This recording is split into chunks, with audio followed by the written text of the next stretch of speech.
listeners. My name is Shane, and welcome to the Gauntlet Podcast. I'm joined by my co-host Sherry. How are you doing? I'm doing great. How are you doing, Shane? Look, pretty good. No complaints. We have with us this month Jane Samborski, who is the animation director and a producer on the upcoming animated film Crypto Zoo. How are you doing, Jane? I am living all my nerd dreams right now. That's great. I hope we can sustain that for you. I'm just super honored to be here. I've been listening to y'all for years and years and years. This is me having arrived. Well, I don't know if anyone's ever felt that way about the Gauntlet Podcast before, but I'm excited to hear it. For our first segment, each of us gets to go over the role-playing games we played in June and July, and we'll talk in depth about one game that we played on the Gauntlet calendar. I think that I'm going to go first this time, so let's see. June and July. Off Gauntlet, I played Thirsty Sword Lesbians, Monster of the Week. If you're lost, you can look and you will find me, For the Queen, and 5e.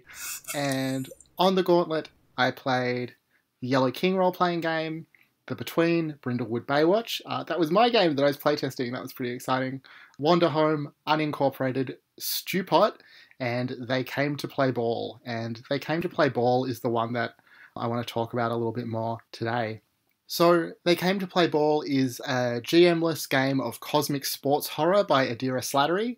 I can't say that's a genre that I had ever thought that I wanted to play in until this game crossed my radar. And then as soon as I heard about it, I was all in. It uses the Firebrands framework, so inspired by the game Mobile Frame Zero Firebrands by Vincent Mackay Baker.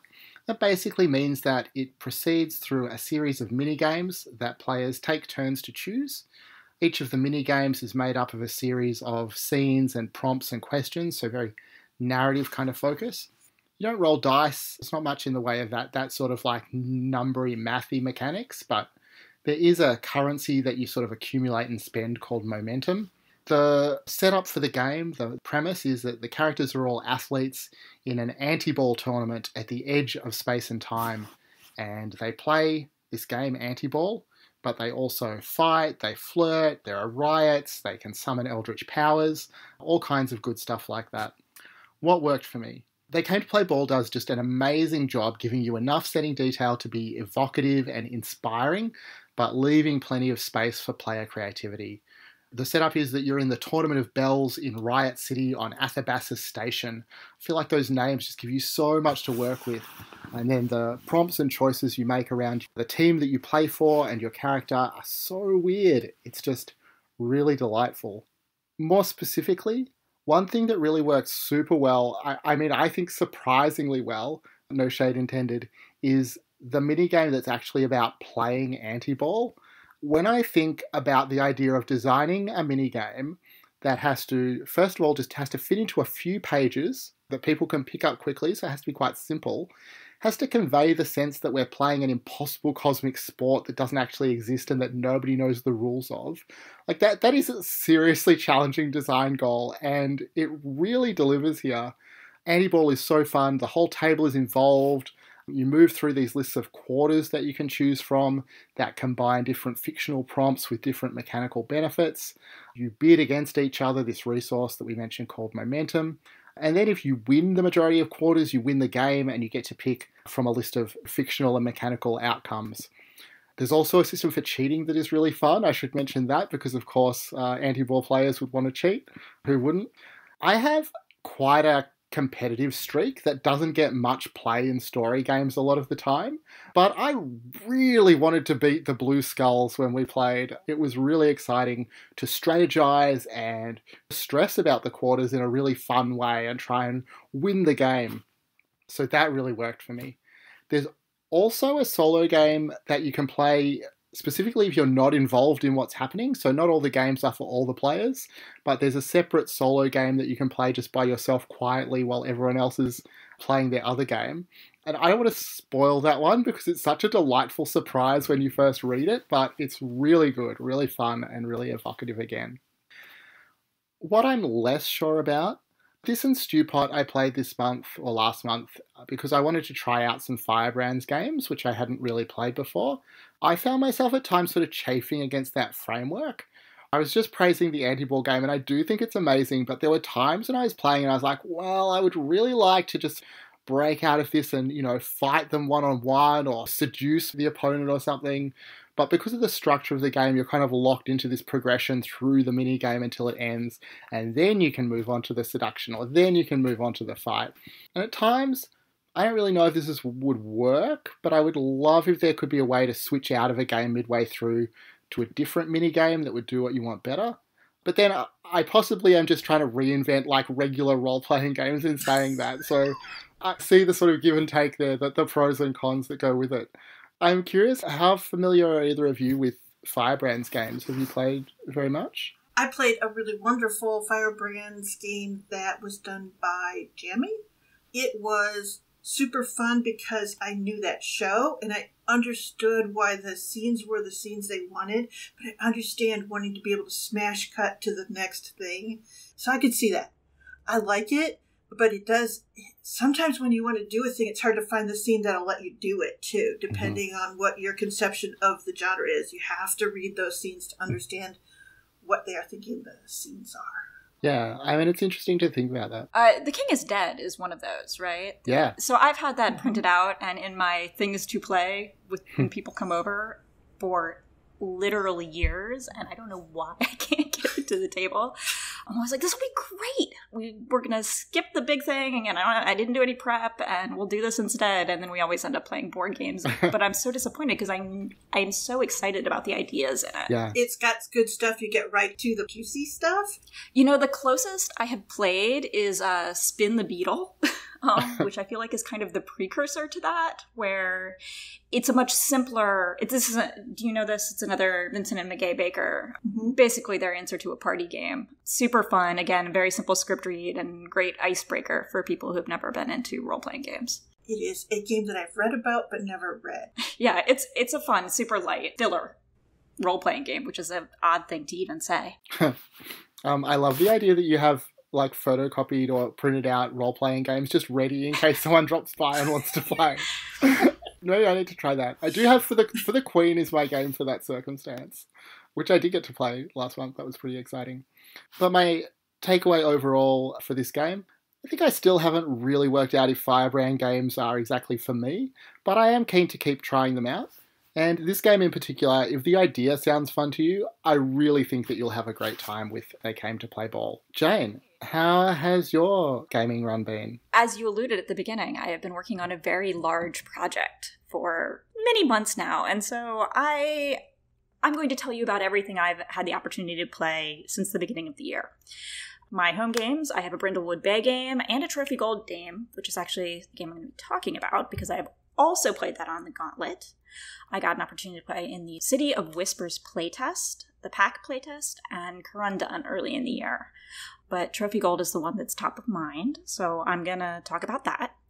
It's one of this group of games that I think of as being developed in the Gauntlet. It was first published in Codex Gold. It's just an absolutely brilliant little dungeon delver in the OSR mold.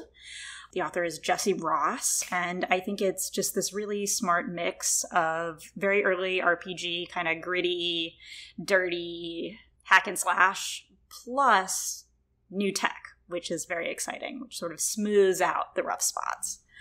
What really, really worked for me is the mechanics are so intuitive and fun. Every time you roll the dice, it's about the mix of which dice you have, whether you have dark dice as your highest dice or light dice as your highest dice, and different things happen with different numbers of pips. It's just very engaging and feels like it could go any different way. Particularly, the combat is just so smart because the first thing you do when you enter combat is you are declaring for your character what could go wrong. It brings home how dire the combat is. All your worst fears are made manifest is how you enter every single round of combat. And I think that that's just amazing. And it makes the GM's life easier too, which I am so on board for things that are spreading around GM labor. And then it explicitly says that the player should narrate their own victories, which of course they should. What's better than, talking about how awesome you look when you actually manage to defeat the big bad? Also, with player buy-in, the devil's bargain is something that I I want to steal and put in every other game I play because it is such a perfect way to engage the players in the world building. And all my good memories about the games that I played in are about the devil's bargains that the players brought to the table. That is where the best creativity was happening. And ownership and buy-in on role-playing games is everything. Not exactly a plaything, but when you don't actually make it to the table, reading the incursions is also really a form of play. Yes. It has that great thing. I know everyone has started that role-playing session or read a module and be like, oh my god, this would be the most amazing thing. And you never quite make it to the table, or it doesn't come out the way you hope. But like reading them, they're so evocative and they're so functional at the table. They're just packed with amazing ideas that you could steal and be excited about, even if you can't actually, play them as trophy gold. What I'm less sure about, unfortunately, is that my group just kind of struggled to get into a rhythm. We were torn, I think, trying to figure out what we were supposed to be doing. It's very much you're in a dungeon trying to solve a puzzle. When we got off rhythm, it would feel a little bit like we were all looking under the scenery for the button to push to advance to the next level. Which sounds so damning, but it does actually have a button to push, which is maybe another genius design thing that I should say, is that like when you get frustrated, it's like, I'm done handing in my tokens and we are moving on. Still, it was hard to figure out where to put the character development in that framework. And I unfortunately missed my group's Hearthfire session, and because of that, that is really the structure in the game for character development. And I wish there had been like a mini version of that before the first incursion, just to give me an idea of what kind of house I lived in and what my clothes looked like, and I might have been able to sink my teeth in a little bit better. And I'm just so used to playing PBTA that I need a little bit more role-playing support. I'm a little nervous. Flying free, I want my net. My takeaway is, I was unbelievably excited to play this game, and I still think that what it is doing, it does so well. It just might not be for me. I think I need more help. I need more hand-holding with the role-play.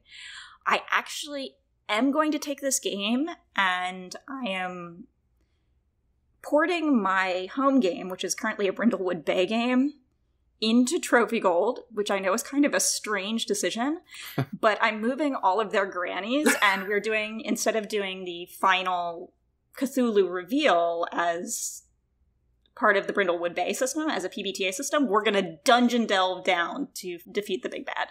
Oh, no, that is genius. That is exactly the way to do it. Yes. You know what? Your grannies know each other, so I think that'll really help with getting around, like, who is my character? Because my home group has been bringing it. Mm-hmm. Yeah, I want to steal all the things I love from this, but I don't know that I would, except for with grandmothers as the heroes. I don't know. It would probably do great for campaign play, giving you some time to really get to know the characters. There is that thing that sometimes when you're in a group or a game, you're like, I haven't got my foot down in the right place yet. And it just missing that first step, and it kind of, you feel behind forever after. Yeah, and I'm such a tinkerer. Like, the minute anything rubs even slightly wrong, I'm like, I'm going to just change everything. I was thinking a great thing that I wish the instructions said explicitly is that one of the things to introduce as a devil's bargain is your background or drive as a complication for another character. Ooh. To explicitly say that that is a moment that you can use to make your problems also someone else's problems. Nice. When I was running Trophy Gold most recently, just a couple of months ago on the Gauntlet, I got very similar feedback from some of the players when we were doing Stars and Wishes, that they really felt the need for more sort of support for the role-playing moments in the incursion. I really had to foreground that when I was doing my GM prep or thinking about how to run the game, thinking about how to introduce those character moments, or where I could find lulls between the terrible things they were constantly encountering. Yeah, it's pulling you in two very different directions. It's so objective-oriented, just in the way the incursions are written. Sometimes when there are objectives, it's easy to fly to those. And sometimes taking a breath in the game is a hard thing for everyone involved because they know there's objectives. Yes, there's totally. that gamist part of us that we all have that can really make us miss up on things that we would love to be doing. But, you gotta win.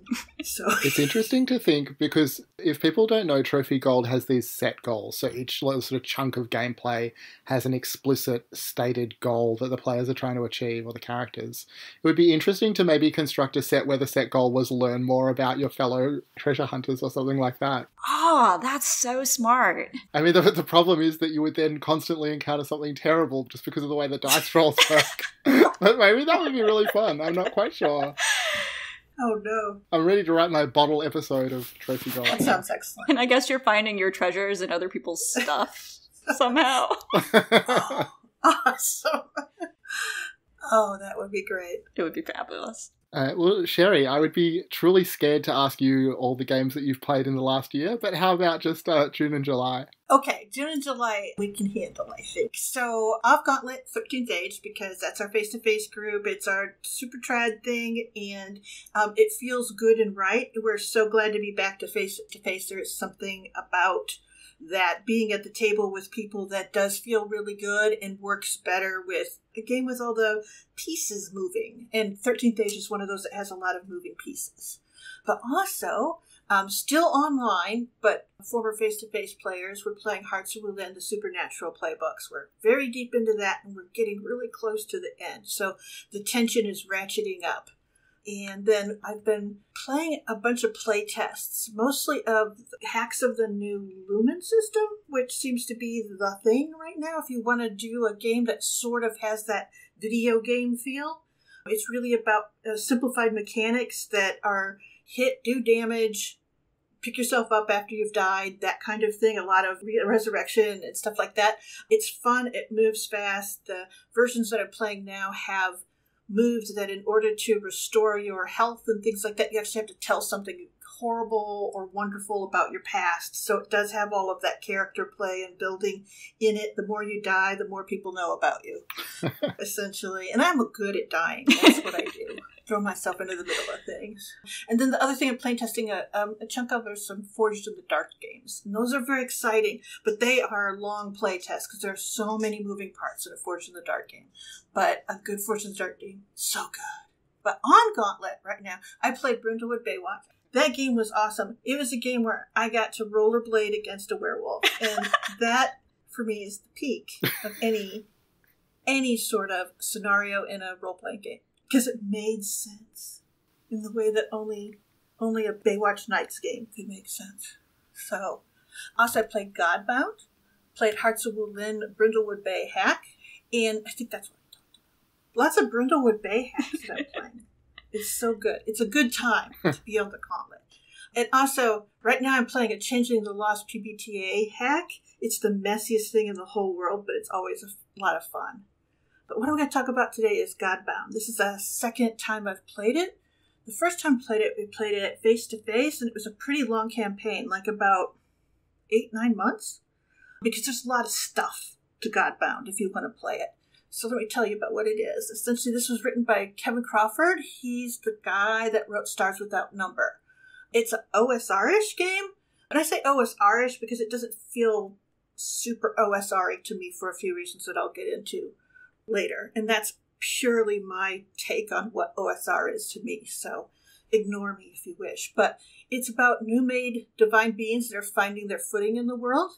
Pretty much the system is roll a d20 and beat a target number to succeed. That's when you have tests that you have to dice off on. But mostly what you're working to do is to define your divine godling. You choose these words from the book.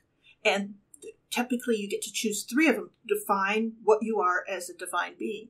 And with those, you have the option to buy others later. But these words give you access to these sort of powerful thematic abilities that are tied to the word. For instance, in the game that I'm playing right now, I'm playing a little god baby that took artifice, but essentially from the idea of domestic machines, so like the loom and things like that. And then also bow, because that's a machine of a sort. And then fertility. And the story is an exiled set of war widows and their children left bereft on an island, and they made her, since she was the last one born, the hope, and they instilled a lot of divine power into her, and so this is the godling she became. But there's also a god of nightmares that's in the group, a god of pirates and birds, and a god of knowledge, sun, and journey. And he's the most arrogant person you could ever imagine. Oh, yeah. And so it's the four of us traveling around. Totally, we don't mesh at all, and yet we mesh perfectly because we're so different. And it has been a lot of fun of having this idea of these little newfound gods, and we're traveling, and we're almost, slowly shaping a little mini pantheon, slowly shaping our little selves. That's kind of fun. Unfortunately, we only have a few sessions to do this, so we're going to have to speed up the work there. But the one thing that I do want to say about it, Godbound, you can get the PDF free on drive-thru. So if any of this sounds at all interesting, you should take a look at it. But what works for me with Godbound is the words are awesome. And when I said that I call this game OSR-ish, it's because this game feels super trad rich for me in that way of like, with trad games, you can kind of look through the book and you look at all the skills and all the cool advantages you get and all the cool stuff, and you go, ooh, I want that. That's the kind of joyful thing that I think of when I think about trad. This book has that in those words. And so I'm like, I want to do, I could do this. Ooh, this would be so neat. And then when you actually get it to the table, it delivers. It's super fun. Everything's a little too powerful. You feel like, I'm getting away with something, man. But this is kind of cool. And it is neat. So there's lots of words. You get, like I said, it's free. Go take a look, see if it's your thing. The thing that I also really like about it is that everyone levels up equally on the ability to be divine. And in that sense, no one's better at having people pray to them, at being able to build faith among people or in a community, to be able to instill their power into something. So you're all kind of moving along on that. So there's no difference in the sophistication of the players for your divinity, but there's a lot of difference in your abilities. So it makes it equal footing in a strange way where it's also incredibly asymmetrical. And as the players, you're creating this sort of mini pantheon. It does a lot of world building. The fact that the world supports these strange little godlings of 3 or 4 words that have been sort of smashed together. It's like you go, how could those 3 end up? Why is there a pirate who is also the god of birds? That makes it's just a strange thing, and yet it makes complete sense. It makes complete sense in this world where we are right then defining it, and it's perfect. The other thing is the big bads are super big and super bad, and it takes a lot of cleverness and prep to take them on, but you got all the tools. And you can go in there and you can do it. And it feels, there's just so much promise in it as you flip through, as you're planning it. And then when you actually bring those words to the table and you try to do a thing and it works and it's effective and it shapes the world more, it's just a good rolling boulder of a game. If there's anything I'm not sure about, the words are super not balanced.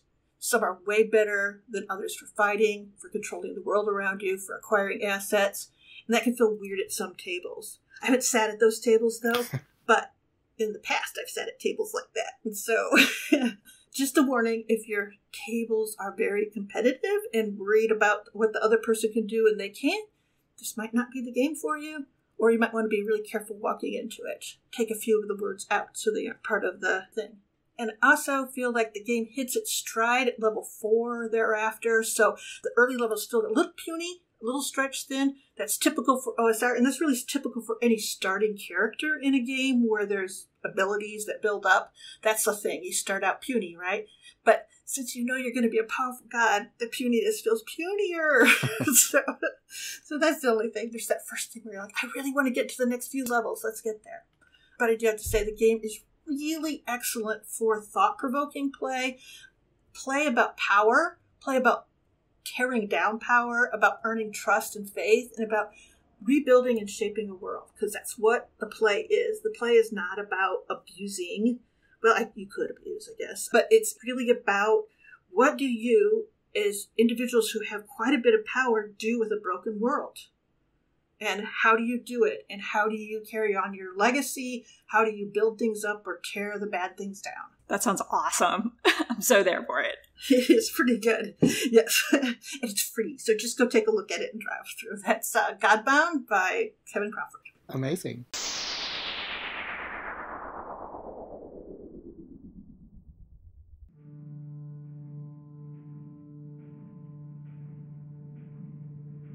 Can you hear the footsteps in the shadows?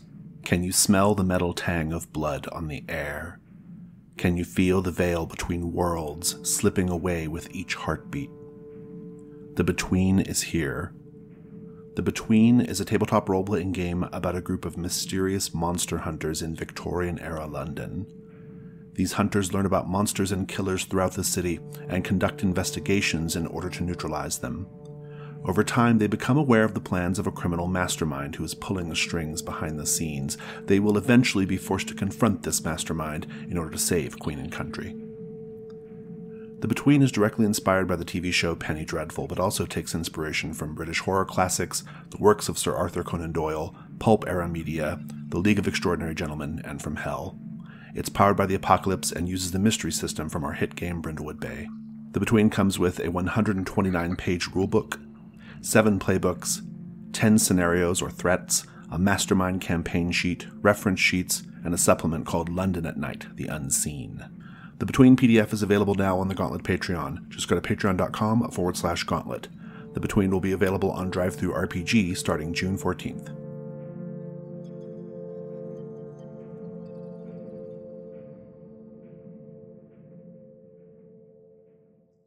Listeners, in our second segment, Jane will be talking about a topic of her choice. What did you want to discuss today? Yeah, so I made a movie. It's called Crypto Zoo. My husband is the writer-director. I am the animation director and a producer on the film. We share a film by credit, so it's really our creative baby. Crypto Zoo premiered this spring at Sundance, which is exciting. And then it's been playing all over the world at really super prestigious festivals, which is more exciting. And then, even better than that, is we got distribution. And so on August 20th, it will be available for the whole world to see. You'll be able to download it from Google Play, iTunes, Fandango, all of the big players. And then if you are in one of the larger cities in the US, you can maybe catch it at your local art house theater. Which I think is kind of worth doing. I am so proud of the visuals in this film. We were honored with the Next Innovator Award, which is one of the 2 big awards they give at Sundance, largely for the animation style of this film, which does not look like anything you've seen before. As far as story goes, it's an action-adventure in which a group of crypto zookeepers search for the Baku, which is an adorable little elephant-like creature that can eat dreams.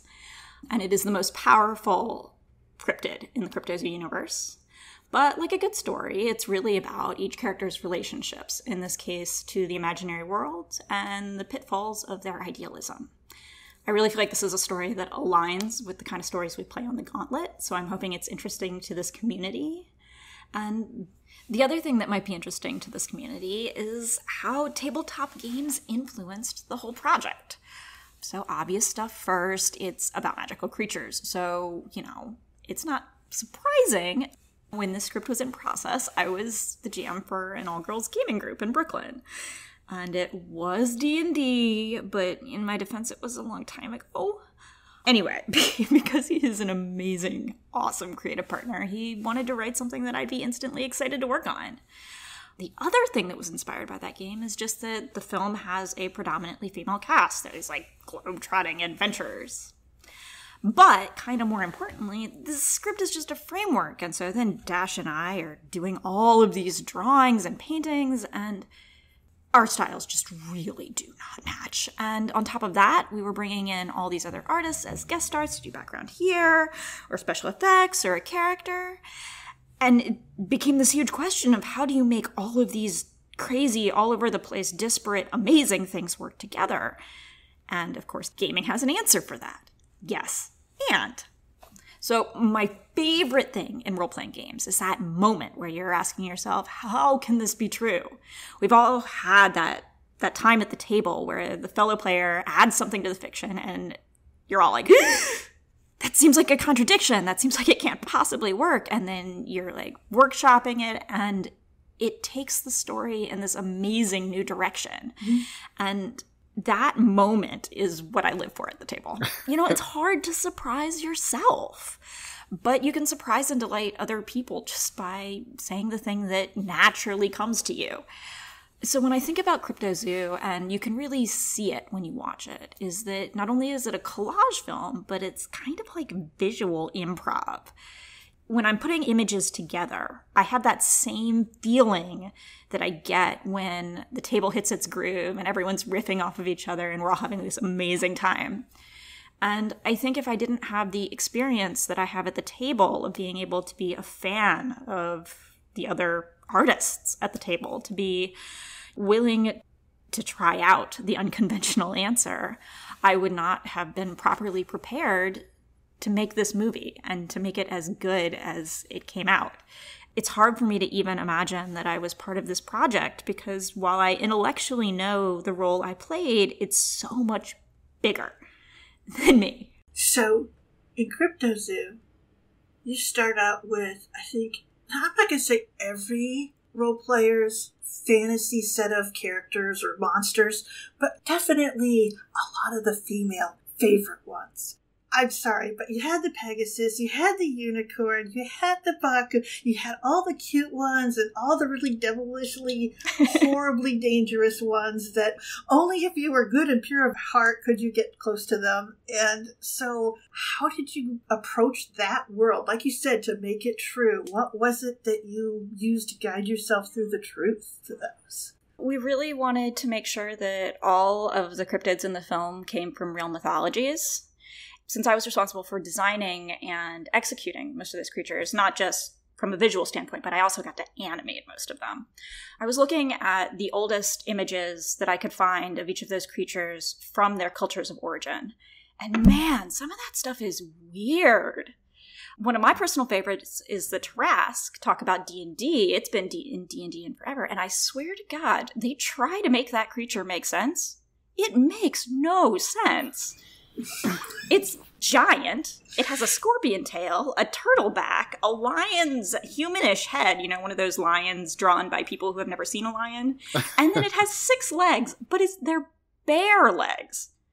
Nothing about this creature makes sense. And it was just such a joy to work. And obviously you have to make it real enough to animate, but just to get to work through the freedom of those early, yes, this is possible. Let's make this possible.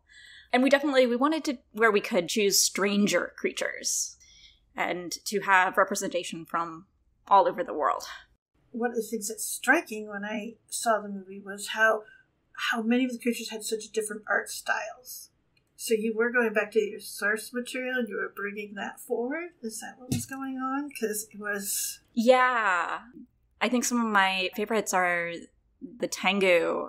And I think what you're responding to is not just the way that they were painted, but the Tengu has this very strange stylized movement that's reminiscent of hokusai drawings, those Japanese woodblock prints. And similarly, there's an enormous snake, the Kamudi, which is South American and inspired by stone carvings. It has a very angular movement. Yeah, it's super fun to play with all of those things. Yeah, I mean, that's it. It was literally that visual sense of when you've seen those monsters in those sources, like the Commande particularly was moving the way he does on borders and pottery. It was lovely. So, I mean, there are so many different kinds of play. There are so many different kinds of ways that you wove in these different pieces, that hidden world and the mundane world. Tell me about your process of going through that. Well, what's super amazing about the director I work with is that he casts artists the way that MIDI directors cast actors. So he's saying, you should do this background because it is totally in your wheelhouse and I want you to bring you to this image. So there's backgrounds and creatures and things that are coming from a lot of different sources, but then he and I and our art is really kind of at the center of the film. So think of it as like, we're the main cast of the sitcom, and we've got really amazing guest stars coming in. And what it allows is this amazing fresh air for us to riff off of visually that just keeps every minute of it exciting to work with. And that was what I was trying to allude to with the gaming thing. It's like, it's hard for me to surprise myself. Oh, yeah. But if I say what comes naturally to me at the gaming table, and you say what comes naturally to you at the gaming table, you're going to surprise me. And I'm going to surprise you. And making both of our ideas work is going to make it an idea that is so much better than the ideas that either of us could come up with on our own. So that's the process. It's give me things to play with. And it's an award-winning process, isn't it? Yes. We were incredibly lucky to debut at Sundance earlier this year. And we won, which is crazy. We received the Next Innovator Award. And since then, we've been showing all over the world. It's an absolutely insane process. And we've been lucky enough to be picked up. It will be in the theaters near your house. If you are lucky enough to live in a big city, it hits your local art house theater on August 20th. And then it will also be available for direct download on all the major platforms, iTunes, Google Play, Redbox, all of that. That's great. And you should see it because I'm really proud of it. Yeah. But maybe don't show it to your kids because adults. It is adult. That sort of visual inventiveness that you're talking about is so striking. Listeners, Sherry and I were lucky enough to watch this movie in preparing for today's show, and it was just so exciting to watch. Like, there wasn't a moment where I wasn't just so visually caught up in what I was looking at on my, even on my tiny little laptop monitor. I think it would be amazing to watch this in a cinema. I'm very excited to hear it's getting that sort of distribution. And it's not just visually good. It's got some moments that just kind of pierce your heart. And Phoebe, I love Phoebe so much. She is the heart of the film. Like, she is. She is literally the heart of the film. Yes. I mean, that is the thing. And I loved that because at the end, there's that throw-off line of just follow your heart, Yeah. And, it's so good. But the visuals of Phoebe, who we will not spoil, but her fashion sense is to die for. It is so to die for. It is brilliant, and everything. Yeah, there's just so many great details. So I could see why you were delighted to work on it, because I was so delighted to watch it. And I could spend a ton of time with it, just going through all of the little bits. It was wondrous. That means so much to me because I am just such a fan of yours, Sherry, and all of your gaming commentary is so spot on. And I alluded to it when I came onto the show. This is the podcast that I have been listening to in the background working on my films for so long. Dash, we play these big festivals, and that's the moment that he feels like he's up on the stage. And this is that moment for me. And I'm just really honored to be here. And if that is too sappy, you can cut it out, but it's true. No, if you want to say good things about us, we will definitely leave that in the show. So I wanted to ask, I think that we are going to be waiting a little while for the licensed CryptoZoo role-playing game, but if you were going to play a game, set in this world, what game would you be thinking of? Or games? Oh, goodness. I am so completely drawing a blank. I can talk about the fact that there might be a video game in the works. What? Maybe. That one's more of it's a park builder, kind of in Sim Zoo vein. I love PBTA is where my heart is. It's my comfort zone and my happy place, and I think it tells really lovely, morally gray stories. And Phoebe could be from Monster Hearts, maybe. Oh, yeah. Yeah, definitely. Or maybe like a Monster of the Week. You could probably play it in Monster of the Week. You can play anything in Monster of the Week. That's true. It'll be the same awkward as it is any game of Monster of the Week. I don't know. I'm trying to think. Because it's got so much heart in it. So you're right. It's like Monster Hearts is the thing that I want to lean to. But are the players the monsters? Yeah. Yeah, I mean, I was thinking about Escape from Dino Island, but instead of playing as the humans, you would have to play as the cryptids who are trying to... Oh, that's such a good idea. Escape the humans. Yeah, that's a good one. There's a great spindle wheel game called Surrounding Strangeness, which is all about sort of creating your own cryptid that Bodhi ran when we did the Gauntlet Facilitator Camp last year. So if people are into cryptids, that's definitely another one that I would recommend. That's a good idea. Yeah, pretty much any kind of city or area building game would be good. So you could even do it like with Microscope and tell a heartbreaking story with Microscope. Yeah. And, like, collecting cryptids over the years and like what happens to the ones that were collected earlier rather than the ones that come later. That, I would play that Yeah. game. Oh, well, now we've gone on to design, and that's telling you that we should probably back away.